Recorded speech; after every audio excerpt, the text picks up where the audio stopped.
اللہ تعالیٰ کے دو محبوب کلمے سبحان اللہ و بحمدہ سبحان اللہ العظیم۔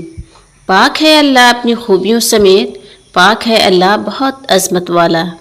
نبی اکرم صلی اللہ علیہ وسلم نے فرمایا کہ بیواؤں اور مسکینوں کے کام آنے والا اللہ کے راستے میں جہاد کرنے والے کے برابر ہے، یا رات بھر عبادت اور دن کو روزے رکھنے والے کے برابر ہے۔ آپ صلی اللہ علیہ وسلم نے فرمایا لا حول ولا قوت الا باللہ، کثرت سے پڑھا کرو کیونکہ وہ عرش کے خزانوں میں سے ایک خزانہ ہے۔ حضرت انس رضی اللہ عنہ سے روایت ہے کہ اللہ کے رسول صلی اللہ علیہ وسلم نے فرمایا اللہ تعالیٰ فرمائے گا کہ ہر اس شخص کو دوزخ سے نکال دو جس نے مجھے ایک دن بھی یاد کیا ہو یا مجھ سے کسی مقام پر ڈرا ہو۔ جب دو بھائی مصافحہ کرتے ہیں تو ان میں 70 رحمتیں تقسیم کی جاتی ہیں۔ آپ صلی اللہ علیہ وسلم نے ارشاد فرمایا تمہارے رب نے مخلوق کو پیدا کرنے سے پہلے اپنے ہاتھ سے اپنے لیے لکھا تھا، بے شک میری رحمت میرے غصے پر غالب ہے۔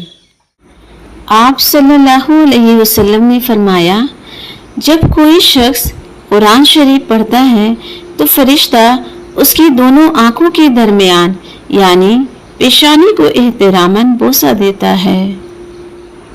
جس نے سورہ بقرہ پڑھی اس کو جنت کا تاج پہنایا جائے گا۔ جس شخص نے سورہ اخلاص کو پڑھا حتیٰ کہ 10 مرتبہ پڑھ لیا تو اللہ تعالیٰ اس کے لیے جنت میں ایک محل تیار فرماتا ہے۔ آپ صلی اللہ علیہ وسلم نے فرمایا دنیا میں ایسے رہ جیسے کہ تو پردیسی ہے یا راہ چلتا مسافر۔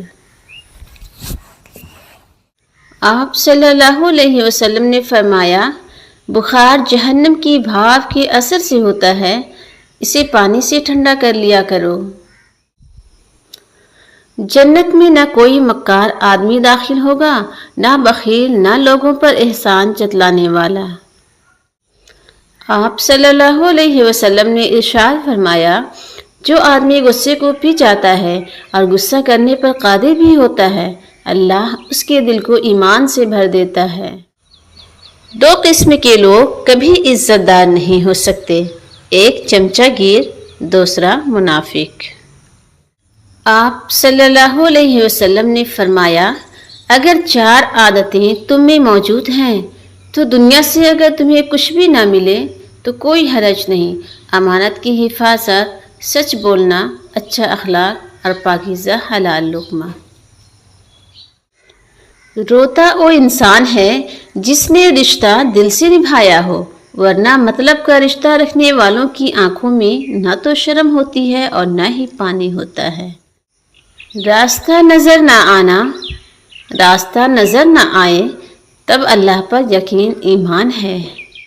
حلال کمائی انسان کھاتا ہے اور حرام کمائی انسان کو کھا جاتی ہے۔ دکھ تب ہوتا ہے جب ہماری نیت صاف ہو اور اگلا ہم کو غلط سمجھے۔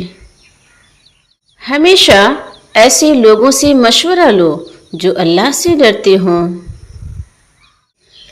کسی کا حق کھا کر انسان دنیا میں تو خوش رہ سکتا ہے لیکن روز محشر وہی اس کے گلے کا طوق ہوگا۔ جسمانی خوبصورتی ڈھل جاتی ہے مگر آپ کی سیرت قبر تک ساتھ جاتی ہے۔ 3 چیزیں کبھی واپس نہیں آتی، بولے گئے الفاظ، گزرا ہوا وقت، ٹوٹا ہوا بھروسہ۔